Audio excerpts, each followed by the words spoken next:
Today on Behind the Reel, we're diving into the deep waters of one of the most iconic films ever made, Jaws.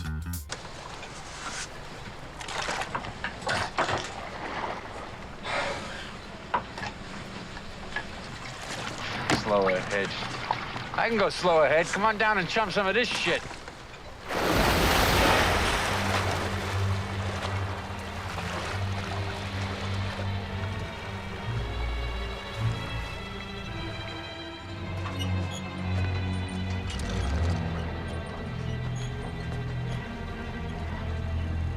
You're gonna need a bigger boat. Hello everyone, my name is Ben Farmer and welcome back to Behind the Reel, where I talk about how films are made, the techniques that are used, so you can use them to make cinematic magic in your next project. Today, like I said, we're going to talk about Jaws, but before we sink our teeth into... Okay, I'm sorry. Too many dad jokes. It's really early on in the video. I apologize. Before we get into it, let's talk a little bit about the film. Jaws was released in June of 1975 and is directed by the one and only Steven Spielberg. You'll probably hear his name a lot on this channel because I learned most of what I know about filmmaking from Jaws, Jurassic Park, and a few other of his films. Jaws quickly became a monumental success and really coined the term summer blockbuster, and it really gave Steven Spielberg his golden ticket to Hollywood. But what really sets Jaws apart from the rest is the innovative techniques that were used by Steven and the rest of the crew to really pull this entire movie off. Now, fun fact about Jaws, there's so many fun facts actually. I'm gonna rattle them off. It was the first Hollywood movie to ever be shot on the open ocean. It quickly became one of the highest grossing films of all time. During the first showing, someone threw up in the middle of the theater and started running out. The line, "You're gonna need a bigger boat," was actually improvised. There's actually a real shooting star when they were filming this. The first pull of Chrissy Walken's at the very beginning of the movie is done by Steven Spielberg. When Amity Police calls the orca, it's really Steven Spielberg's voice.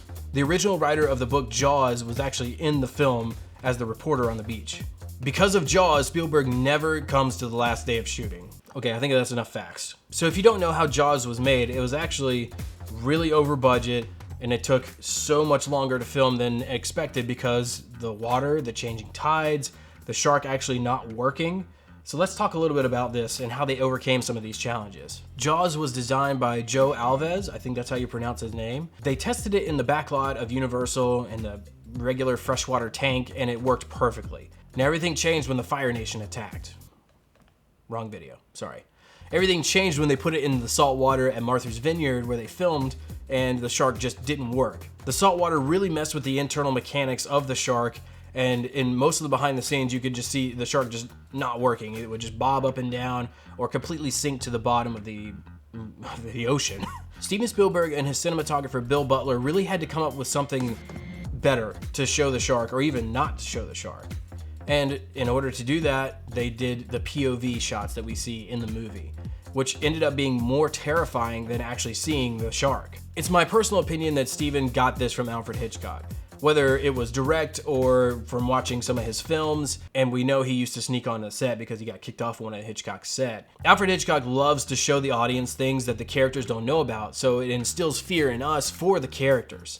It's the same thing in Jaws. We see the shark's POV, or point of view, and we know he's about to eat something or he's going to attack something, and we are fearful for the character. But also, because it's in the open ocean, a lot of people have a fear of the ocean. It's just the fear of the unknown. Another really unique way that they could tell that the shark was coming or the shark was near is you could start to hear John Williams' iconic score in the background. Slowly, slowly, slowly, and then it gradually increases as Jaws gets closer to something. And one of the best scenes that demonstrates how the music above nothing else, let's watch it together. Actually, I don't want to talk about it. Let's watch it together. I'm tired. Let's stop before someone reports us. Don't worry. The chief lives on the other side of the island. Am I coming in straight? Don't worry about it. Just keep rolling.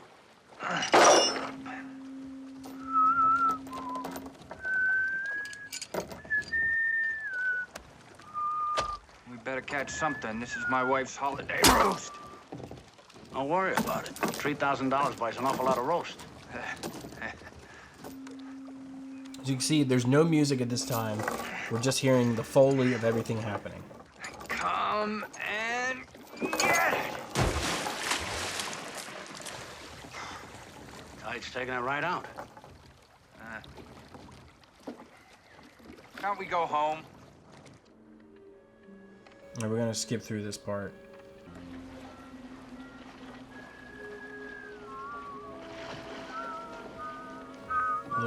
music.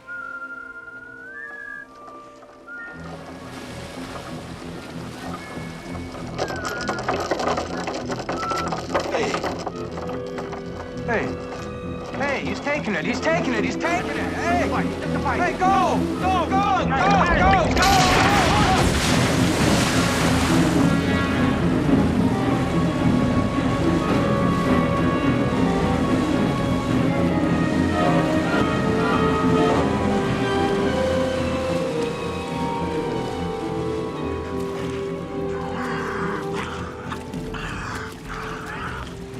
Okay, before we really get into this, so we've got all the pieces of the puzzle here.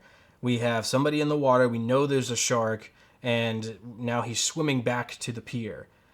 But watch what happens next. This is where it just gives me chills every time I watch this part, because it's just one of those moments in time where it's like everything just falls into place and we know how much is at stake here.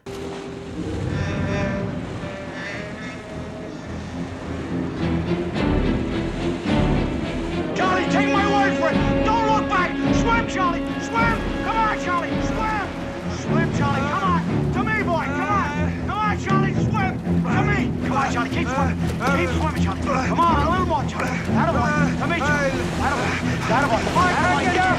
I can't get up. I can't give me a hand. I can't get up. Come on, Charlie. Help me. Come on, Charlie. Help me. Get your feet out of the water. Get your feet up. That'll boy. That'll boy, Charlie.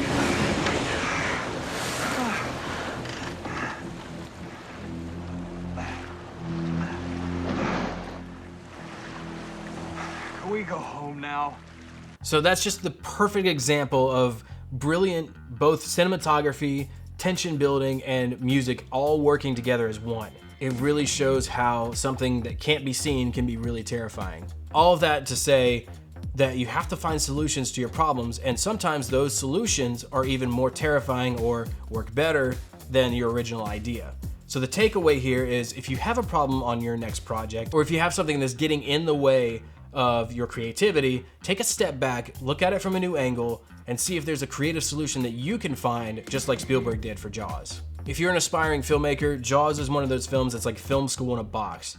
There's blocking, there's lens choices, there's all this different and unique stuff that you can learn about by watching the movie and the behind the scenes. I'm curious to know, what's one of your favorite films of all time? If you had to pick 3, give me those 3 down in the comments below, and I'll make a video on one of your top 3. Be sure to like and subscribe and hit that notification bell to be notified when the next episode of Behind the Reel gets posted. That's a wrap for today. I'll see you in the next one. God bless.